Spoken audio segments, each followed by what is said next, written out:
Hello everyone, welcome to my channel. तो आज के इस वीडियो में हम डिस्कस करेंगे ozonolysis and electrophilic addition reaction of alkene. Alkene का मतलब, तो इसका कोड है हमारा BP202T फार्मेसी में। तो ओजोनोलाइसिस को समझते हैं। सबसे पहले ओजोनोलाइसिस है क्या। तो ozonolysis is called as addition of ozone to alkene. Ozone का स्ट्रक्चर ये होता है, आपको पता भी होना चाहिए। ये ओजोन का स्ट्रक्चर होता है, लोन पेयर प्रेजेंट होते हैं इस टाइप का, ठीक है।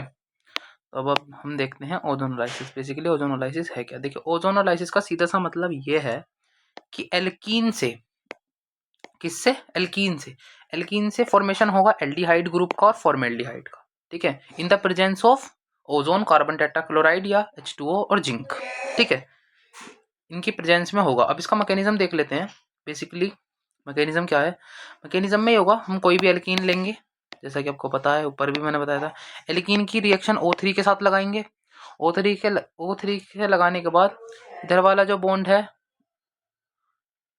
यहाँ पर प्लस वैकेंसी, यहाँ पर प्लस वैलेंसी है, ये वाला बॉन्ड ऊपर की तरफ मूव करेगा, ये वाला बॉन्ड इधर जाएगा, तो यहाँ पर हमारा RCH और ये तीनों जो हैं, ये तीनों उल्टे होकर इस फॉर्म में अरेंज हो जाएंगे, ठीक है। और ये होगा मोनोजोलाइड। सबसे पहला जो प्रोडक्ट बनेगा मोनोजोलाइड बनेगा। काफी बार काफी बुकों में ये भी दे रखता है कि मोनोजोलाइड ना देके ओजोनोलाइड, सीधा ओजोनोलाइड भी दे देते हैं, बट लेकिन जिसमें फर्स्ट बनेगा वो ओजोनोल मोन। तो ये जो मोनोजोलाइड है, ये वेरी वेरी अनस्टेबल, ये सबसे ज़्यादा अनस्टेबल है, इसीलिए इसकी फर्दर आगे रिएक्शन होगी मोनोजोनोलाइड को, कि हाईली अनस्टेबल है, ठीक है ना। तो फिर से इसका रीअरेंजमेंट होगा। आपको पता है कि रीअरेंजमेंट तो होता ही है, जहाँ पर भी कार्बो कैटायन बन जाता है वहाँ पर रीअरेंजमेंट पॉसिबल है, हाईली प्रोबेबिलिटी होती है कि रीअरेंजमेंट होगा। तो ये रीअरेंज होने के बाद ये बनाएगा ओजोनोनाइड। ओजोनाइड जो है वो स्टेबल है, ठीक है। ओजोनोलाइड की फर्दर रिएक्शन होगी H2O और Zn से, ठीक है ना। ये यहाँ से ब्रेक होगा, यहाँ से ब्रेक होगा, जैसे कि इसमें दिखाया भी हुआ है। तो यहाँ पर RCHO।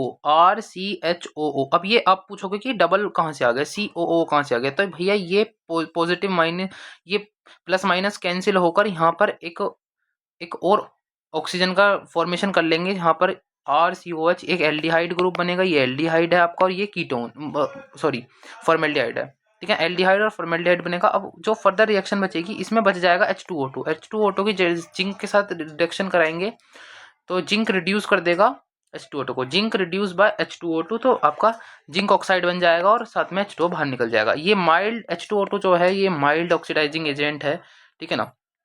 उसके बाद अब इसकी शॉर्ट ट्रिक जान लेते हैं। शॉर्ट ट्रिक ये मेरे अकॉर्डिंग है, ठीक है ना। क्या है, जहाँ पर भी पाई बॉन्ड है, जैसे कि अब मान लो कोई भी रिएक्शन आपको लिख के दे दी, ये वाली रिएक्शन लिख के दे दी, जहाँ पर भी 2 पॉइंट बॉन्ड है उसको तोड़ना है। ये वाला पाई बॉन्ड टूटेगा, ये जो डबल है ना, इसको तोड़ दो और दोनों कार्बन के ऊपर O जोड़ दो, यहाँ पर और यहाँ पर O जोड़ दो अपनी तरफ से, ठीक है ना।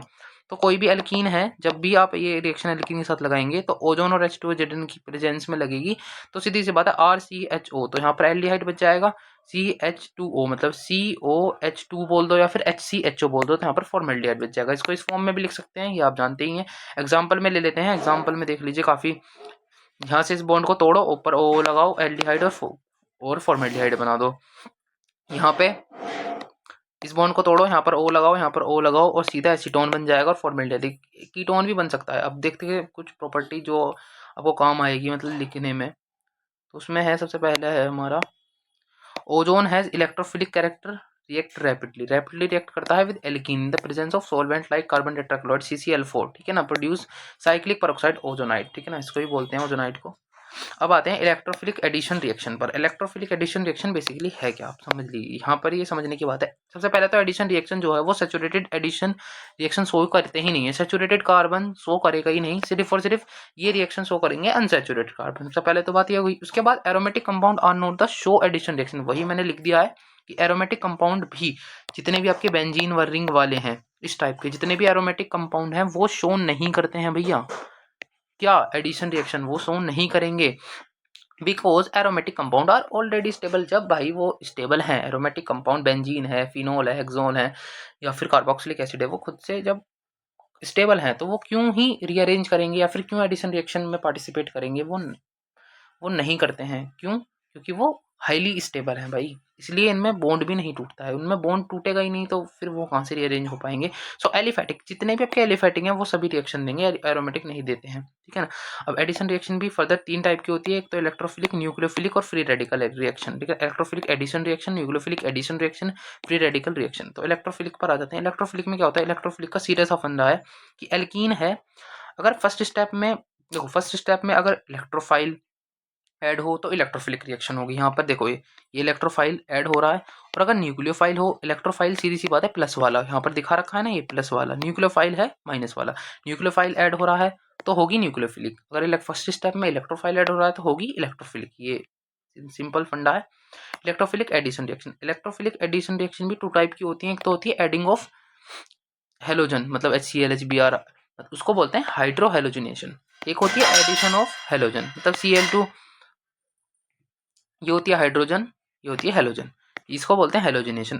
तो हमारे में सबसे ज़्यादा इंपॉर्टेंट यही है एडिशन ऑफ हाइड्रो हेलोजन, ठीक है ना। इसमें क्या करते हैं, एडिशन ऑफ H6 एल्कीन, मतलब इसमें एल्कीन की रिएक्शन करते हैं, मतलब एल्कीन है इसकी रिएक्शन कराएंगे तो सीधी सी बात है HBr की प्रेजेंस में होगी, कार्बन टेट्राक्लोराइड की प्रेजेंस में होगी। कार्बन टेट्राक्लोराइड क्या है, नॉन पोलर है, इनर्ट सॉल्वेंट है, इसमें इसका मीडियम जो है, तो यहाँ से बॉन्ड चला जाएगा, H यहाँ पर आ जाएगा, Br यहाँ पर आ जाएगा।